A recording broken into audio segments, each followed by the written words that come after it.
Martin Popoff here, back again with another edition of Reliving Old Reviews is a Useless Tool of Confusion. We've got 70, 80 episodes of this now, so please go back and look at the old ones. They're on a variety of different bands.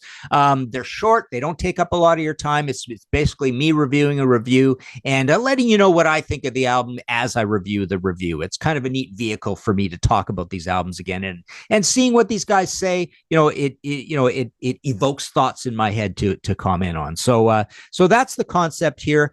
We're looking at, I believe this is the first ZZ Top review we've ever had. So I'm looking at a review of Antenna from ZZ Top out of Kerrang! Magazine.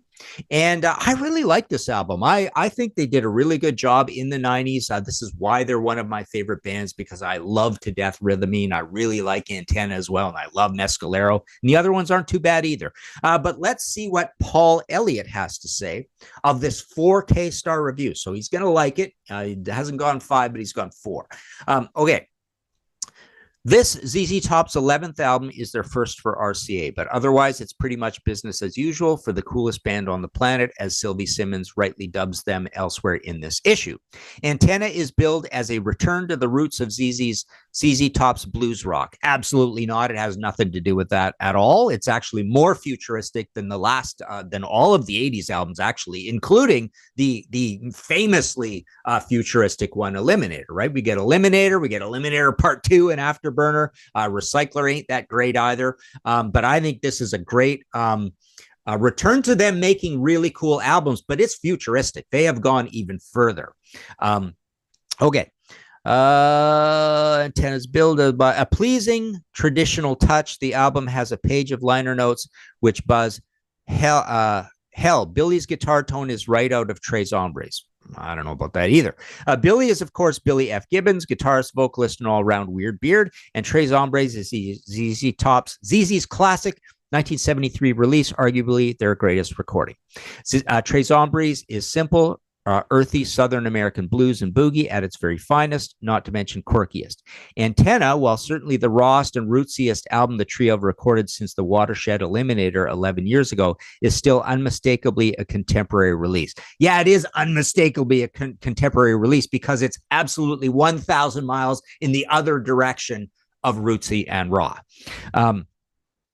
The drum sound remains a major bone of contention. On the last 2 LPs, Afterburner and Recycler, Frank Beard, a brilliant drummer, seemed largely redundant. As ZZ grew increasingly slick, the drums sounded like the product of a machine, although rumors to that effect were vehemently denied by Beard. There is definitely machine going on. On Antenna, the drumming sounds a whole lot more natural, although nothing really grooves like Master of Sparks or Chic off Tres Hombres, which shows Beard at his best. The real earthiness of Antenna is in Gibbons' guitar playing. Okay, so fairness to Paul, exactly. I think the one thing that is rootsy and cool and bluesy and amazing is Billy's guitar playing, but it's on a bed of complete cyborg AI, if they had it back then. Incredible hard surface production, right? The Reverend Billy's performance over these dozen tracks is masterful. He also has a completely F-off guitar sound, which simply growls on riffs like Pincushion and Fuzzbox Voodoo. Billy lays down the law on a couple of lazy blues numbers, Breakaway and Cover Your Rig, but the strongest track is Antenna Head. Absolutely. I love that song to death. Amazing. A feel-good rock and roller with a hollering chorus. It's the follow-up to 1974's Heard It on the X. Absolutely, yeah, thematically true, and a great tune for a single. 3 buzzwords appear on the CD booklet: tone, taste, tenacity. This is the flavor of Antenna. ZZ Top may never make another record as soulful as the great Tres Hombres, as hot as Fandango, as groovy as DeGueo, or as plain crazy as El Loco, but Antenna is as sharp as the boys' suits. Yeah, that's pretty cool. It's a good sum up at the end. It is absolutely, this is a very sharp sounding album for sure. They do manage grooves on this album here or there, and Antenna Head is the perfect example of that, right? Really, really cool song, and I love this album. I liked it quite a bit when it came up, but it's grown on me over the years. So there you go. Another Reliving Old Reviews is a useless tool of confusion.